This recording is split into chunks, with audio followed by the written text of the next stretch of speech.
Oh, the example I give there, I know. What? As a company, so when we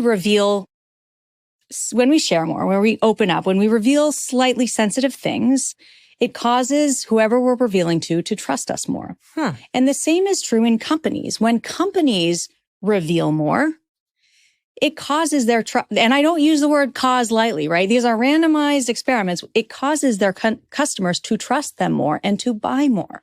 So we've done studies with like the largest bank in Australia, for example, where with my colleague Ryan Buell, where somehow we convinced them to, on their credit card website. So when you're going and looking for a credit card on their bank, Commonwealth Bank of Australia, what we convinced them to do is half of the time to reveal reasons why you might not want the credit card. So like, pay attention, the fees are really high, or the points aren't great, or whatever, the high interest rate, like drawing attention, basically saying, don't buy this. But that's a form of sensitive disclosure, right? And what did that do? It did not scare people away. It didn't decrease customer acquisition, and it increased retention. The experiment alone made the bank millions of dollars, and then they rolled it out, and then their competitors copied them. So that's kind of, I start in the like money realm. Yeah.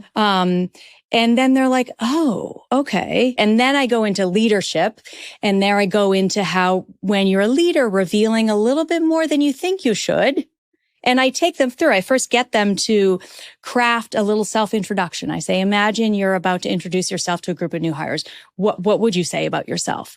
And then I say, raise your hand if you had any negative traits in that. Crickets. And then I said, we did a study with actual managers where we randomized them to either do what you did and not share weaknesses, or some of them put a few weaknesses in, and they asked the employees who they want to work for. They want to work for the person that has the weaknesses. They don't think the employer is incompetent. They just trust them more and they want to work for them.